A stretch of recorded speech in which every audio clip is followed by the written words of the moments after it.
सोचिए जरा, एक वीकेंड जब देश की सबसे बड़ी अदालत यानी सुप्रीम कोर्ट आमतौर पर बंद रहती है, वहां अचानक एक स्पेशल बेंच बैठती है। क्यों? क्योंकि दुनिया के सबसे बड़े लोकतंत्र के एक बेहद अहम चुनाव के नतीजों की गिनती ठीक शुरू होने वाली है। और इस बात पर काफी बड़ा बवाल मच गया है कि जिन टेबल्स पर आपके और मेरे वोट्स गिने जाएंगे, वहां आखिर खड़ा कौन होगा। आज के इस एक्सप्लेनर में हम इलेक्शन कमीशन ऑफ इंडिया और ऑल इंडिया तृणमूल कांग्रेस के बीच के इस बिल्कुल अभूतपूर्व टकराव को डिटेल में और बिल्कुल निष्पक्ष होकर समझेंगे। ये पूरी कानूनी लड़ाई लिटरली घड़ी की सुई के खिलाफ एक रेस है। 4 मई सुबह 8 बजे। ये वो एग्जैक्ट वक्त है जब वेस्ट बंगाल असेंबली इलेक्शंस की वोट काउंटिंग शुरू होनी है। जब आपके पास ऐसी एब्सोल्यूट डेडलाइन हो ना, तो एक एक घंटा कीमती हो जाता है। और इस वक्त की अर्जेंसी ही वो अकलौती वजह है कि सुप्रीम कोर्ट ने फटाफट एक स्पेशल बेंच बनाई, जिसमें जस्टिस पीएस नरसिम्हा और जस्टिस जॉयमलिया बागची शामिल हैं, ताकि इस मुद्दे को काउंटिंग शुरू होने से ठीक पहले एक वीकेंड पर सुना जा सके। अब इस टाइम लाइन पे थोड़ा गौर कीजिए। ये कोई लंबा कानूनी दावपेंच नहीं था। इवेंट्स बहुत ही तेजी से आगे बढ़े हैं। 13 अप्रैल को एक ऑर्डर जारी होता है कि आखिर वोट कौन गिनेगा। जब तक तृणमूल कांग्रेस यानी एआईटीसी को इसका पता चला और उन्होंने इसको चैलेंज किया, अप्रैल का महीना खत्म होने वाला था। 30 अप्रैल को काउंटिंग से लिटरली कुछ ही दिन पहले कैलकाटा हाई कोर्ट ने एआईटीसी की अपील डिसमिस कर दी। और इस डिसमिसल के ठीक अगले दिन 1 मई को उन्होंने इमरजेंसी अपील की, जिसकी वजह से सुप्रीम कोर्ट की स्पेशल वीकेंड हियरिंग सेटअप करनी पड़ी। तो इस केस की गहराई में जाने के लिए हम अपना एजेंडा क्लियर कर लेते हैं। Number 1, weekend hearing. 2, the new counting rule. 3, bias risk argument. 4, state comparisons. 5, the constitutional clash. और आखिर में number 6, what is at stake. चलिए शुरू करते हैं सेक्शन 1 से, द इमरजेंसी वीकेंड हियरिंग। आखिर देश की सबसे बड़ी अदालत अपना वीकेंड क्यों खराब कर रही है, वो भी सिर्फ वोट काउंटिंग के एक एडमिनिस्ट्रेटिव रूल के लिए? इसका जवाब इस मैसिव नंबर में छिपा है, 92.7%। पिटिशन के मुताबिक पिछले 2 फेजेस में लगभग इतना वोटर टर्नआउट रहा है वेस्ट बंगाल में। ये कोई छोटा नंबर नहीं है। खुद इलेक्शन कमीशन का मानना है कि ये चुनाव बिना किसी बड़ी हिंसा के पूरी तरह शांति से पूरे हुए हैं।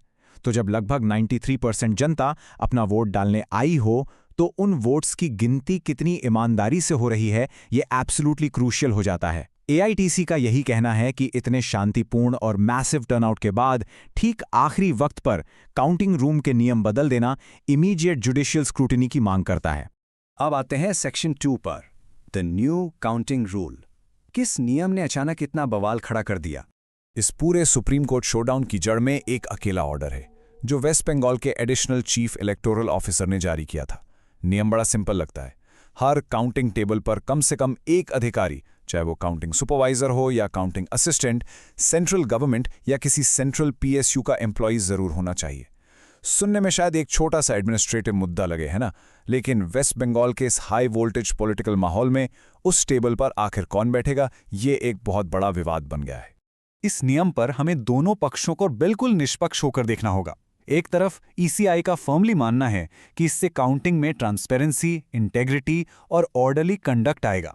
वहीं दूसरी तरफ एआईटीसी का दावा है कि इतने सारे सेंट्रल गवर्नमेंट एम्प्लॉयज की वहां मौजूदगी से काउंटिंग रूम में डर, दबाव और कोअर्जन का माहौल बनेगा। ये हमें डायरेक्टली ले आता है सेक्शन 3 पर, तृणमूल्स आर्ग्यूमेंट ऑन बायस रिस्क। आखिर उन्हें टेबल्स पर इन एम्प्लॉयज से क्या परेशानी है?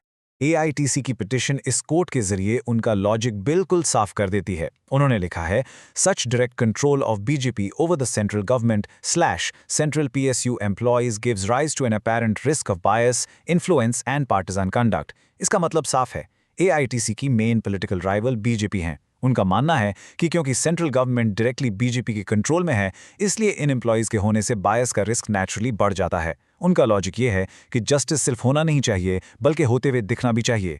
इसके अलावा एआईटीसी का एक और काफ़ी स्ट्रॉन्ग पॉइंट ये है कि इस नए नियम की आखिर ज़रूरत ही क्या है। ईसीआई हैंडबुक के क्लॉज 9.1 के मुताबिक हर काउंटिंग टेबल पर माइक्रो ऑब्जर्वर्स तैनात होते हैं, जो पहले से ही सेंट्रल गवर्नमेंट या पीएसयू एम्प्लॉयज होते हैं। और उसके ऊपर से सारे काउंटिंग रूम्स में सीसीटीवी कैमरास की कांस्टेंट रिकॉर्डिंग चल रही होती है। तो एआईटीसी की दलील है कि जब वहां पहले से ही सेंट्रल माइक्रो ऑब्जर्वर्स हैं, तो सुपरवाइजर्स और असिस्टेंट्स को भी उसी सेंट्रल पूल से लाकर बिठा देना बिल्कुल बेबुनियाद है। मूव करते हैं सेक्शन 4 पर, कंपैरिजन विद अदर स्टेट्स। अपने केस को थोड़ा और मजबूत करने के लिए एआईटीसी ने कॉन्स्टिट्यूशन के आर्टिकल 14 का सहारा लिया है, जो इक्वालिटी बिफोर द लॉ की बात करता है। अब जरा इस टेबल को ध्यान से देखिए। वेस्ट बंगाल के साथ साथ असम, केरला और पुडुचेरी में भी एक साथ चुनाव हुए थे। लेकिन बाकी स्टेट्स में हर काउंटिंग टेबल पर सेंट्रल एम्प्लॉय होना मैंडेटरी नहीं किया गया। ये नया मैंडेट सिर्फ और सिर्फ वेस्ट बंगाल पर लागू किया गया है। एआईटीसी यही सीधा सवाल पूछ रही है, ये डिफरेंशियल ट्रीटमेंट क्यों?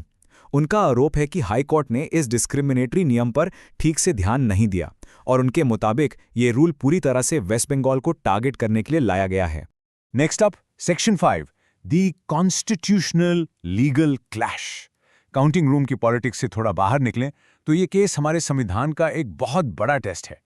बेसिकली यहाँ दो बड़े कॉन्स्टिट्यूशनल पावर्स आपस में टकरा रहे हैं। एआईटीसी की दलील है कि नए रूल्स बनाने का अधिकार आर्टिकल 324 के तहत strictly election commission of India के पास है, किसी लोकल एडिशनल सीओ के पास नहीं। और साथ ही वो आर्टिकल 226 की बात करते हैं कि अगर चुनाव के बीच एग्जीक्यूटिव आर्बिट्रेरली एक्ट करे तो हाई कोर्ट के पास पूरा कॉन्स्टिट्यूशनल पावर है उसको रोकने का।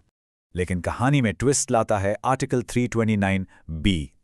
ये आर्टिकल किसी भी चलते हुए चुनाव में अदालती दखल पर लिटरली रोक लगा देता है। कैलकाटा हाईकोर्ट ने इसी का हवाला देकर केस को शुरू में ही डिसमिस कर दिया था, ये कहते हुए कि चुनाव खत्म होने के बाद आप एक इलेक्शन पिटीशन डालिएगा। पर एआईटीसी इससे बिल्कुल सहमत नहीं है। उनका कहना है कि नतीजों के बाद एक पिटीशन आपको जीत वापस नहीं दिला सकती अगर गिनती ही ठीक से नहीं हुई, इसलिए अदालतों को अभी इंटरफेयर करना पड़ेगा। तो फाइनली हम आते हैं अपने आखिरी सेक्शन पर, व्हाट इज एट स्टेक। 4 मई सुबह 8 बजे की डेडलाइन सर पर है। एआईटीसी चाहती क्या है? उन्होंने स्पेशल बेंच के सामने 3 क्लियर मांगे रखी हैं। पहली, कलकत्ता हाईकोर्ट के उस डिसमिसल और ईसीआई के कम्युनिकेशन दोनों पर तुरंत स्टे लगाया जाए। दूसरी, एक ऑल्टरनेटिव के तौर पर उन केबल्स पर सेंट्रल और स्टेट गवर्नमेंट एम्प्लॉइज दोनों की इक्वली ड्यूटी लगाई जाए ताकि बैलेंस बना रहे। और तीसरी, जब तक कोर्ट का आखिरी फैसला नहीं आ जाता, इन सभी काउंटिंग रूम्स की पूरी सीसीटीवी फुटेज को केयरफुली प्रिजर्व करके रखा जाए। तो दोस्तों, इस एक्सप्लेनर का आखिरी और सबसे बड़ा सवाल ये निकल कर आता है, क्या कोर्ट को एक चलते हुए चुनाव की प्रोसेस में दखल देना चाहिए, या फिर जब तक आखिरी वोट गिन नहीं लिया जाता, इलेक्शन कमीशन ही सबसे बड़ा और अनटचेबल रेफरी है? ये बैलेंस ऑफ पावर का एक बेहद नाजुक मुद्दा है और सुप्रीम कोर्ट इस पर जो भी फैसला सुनाएगी वो सिर्फ वेस्ट बंगाल नहीं बल्कि इस देश के आने वाले हर चुनाव की दिशा तय करेगा। आपको क्या लगता है इस रूल्स के टकराव के बारे में? सोचिएगा जरूर।